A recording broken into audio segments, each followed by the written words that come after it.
Hello, my name is Renan, and today I am just going to be quickly talking to you about the confirmed job changes that are going to be taking place in patch 5.3. Now, the finalized patch 5.3 patch notes have just released about half an hour ago. I haven't actually gotten a chance to look at them yet, so we're going to look at them together and we're going to look at the job changes specifically because honestly, that's the thing I'm most interested to look at. So let's take a quick look and let's see what's changed. I'm going to walk you through it quickly. So first up, we have warrior changes. Now, Berserk, the additional effect extends Storm's Eye by 15 seconds to a maximum of 60 seconds has been added. Huh. Right, okay, interesting. So this is going to be for inner release as well. So Berserk and inner release now increase the duration of Storm's Eye, and it looks like Storm's Eye has a new total cap of 60 seconds instead of 30 seconds previously. Mithril Tempest. This skill has also changed. Originally, it would extend Storm's Eye by 10 seconds and it would cap at 30 seconds, but now it extends Storm's Eye by a full 30 seconds, up until a maximum total of 60 seconds. Interesting.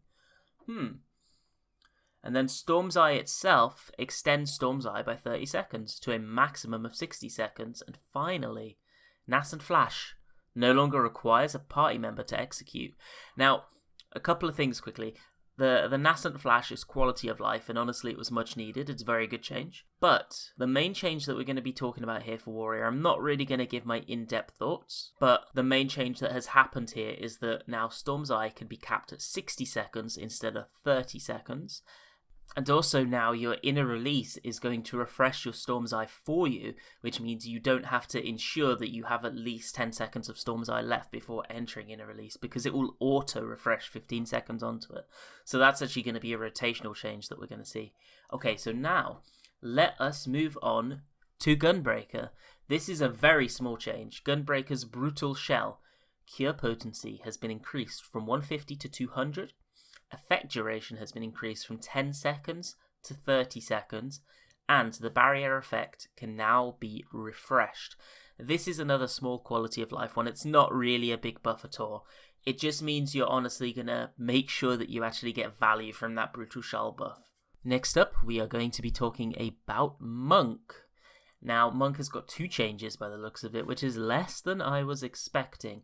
So first of all, Perfect Balance, the recast time has been reduced from 120 to 90 seconds.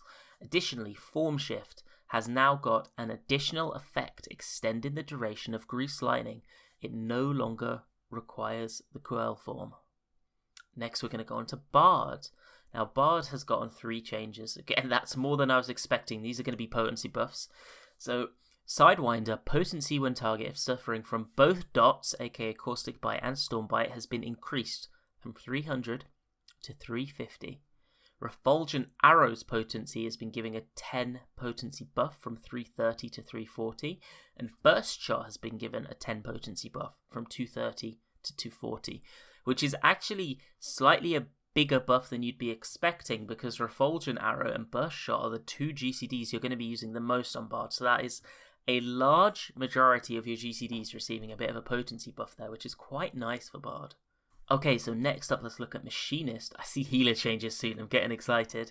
Machinist's Hypercharge has been changing, but, okay, there's a note. No change has been made to the effects of this action. The description now clearly states the overheat effect only applies to Machinist actions, because I'm guessing this confused some people at some point maybe, but I know that a lot of the tooltips have some kind of shaky things, and sometimes they go back and fix them, and this is one of those cases. So next up, the much anticipated Summoner nerf, and I think this is the exact nerf I was expecting. So Summoner's Tri-Disaster. Potency has been reduced from 300 to 150.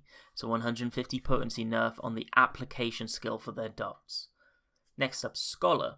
Succor MP cost has been reduced from 1300 to 1100. I am noticing what they're doing with a lot of the healers. They're trying to improve the MP economy. I think they're trying to remove any kind of MP issues that the classes may have. And in Scholar's case, I know that Succor was kind of ludicrously expensive and you had to work around the high cost of Succor. So I guess that reduces that now. It's not going to be particularly high compared to the other healers. So that's a thing. Astrologian is definitely going to be where we get the majority of the job changes, though. So let's scroll down and take a look. Jesus, that is a long list of Astro changes. So, light speed. The effect reduces MP cost for skills by 50% has been removed. Then Helios, MP cost has been reduced from 900 to 700. Same with Benefic 2, MP cost reduction. This is the change that I called. I was actually talking to my group about this the other day, and I said that this is what I thought they would do. Draw. The additional effect restores 8% of maximum MP has been added. And this is going to be for sleeve draw as well. So now, from now on Astrologian, you're going to receive MP when you draw a card, which is also going to incentivize players to play the job correctly. It's the same way that it works for Scholar. So on Scholar, you are rewarded with free MP for using Aetherflow, which incentivizes you to use it instantly on cooldown. Astrologian is going to work the same. You're going to receive MP when you draw a card, so you're going to be incentivized to play your cards correctly and draw on cooldown. Very, very good change in my opinion. Now, Aspected Benefic, MP cost when under the effect of Diurnal Sect has been reduced from 500 to 400. And in Nocturnal Sect, it's been reduced from 900 to 700. Aspected Helios, MP cost has been reduced from 1000 to 800. Combust 2, MP cost has been reduced from 500 to 400. These are big mana economy changes. Sleeve Draw. The effect of this action has been completely revamped. Sleeve Draw now functions as follows. Draws a card or an Arcanum from your Divining deck. You cannot draw an Arcanum if you are aligned with its Seal of Arcana. When aligning with all three seals, any Arcanum may be drawn. Okay, so instead of allowing you to draw multiple cards back to back, what it's doing now is it's giving you one card, but it guarantees that that one card is the one that you need if you haven't fulfilled your full Seal of Arcana deck. I'm actually a fan. I think this gets rid of some of the button bloat from Astrologian, and I think it fixes the issue a lot of people had with Sleeve Draw. Okay, so Horoscope. The healing effect can now also be triggered when the effect of Horoscope or Horoscope Helios expires. So basically, if you let it run off now, it's still going to prop. Then finally, Neutral Sect. When Neutral Sect is executed while Nocturnal Sect is active, the healing over time effects of both Aspected Benefic and Aspected Helios can now be stacked. That's a good quality of life change, because it was kind of annoying that you couldn't do that before.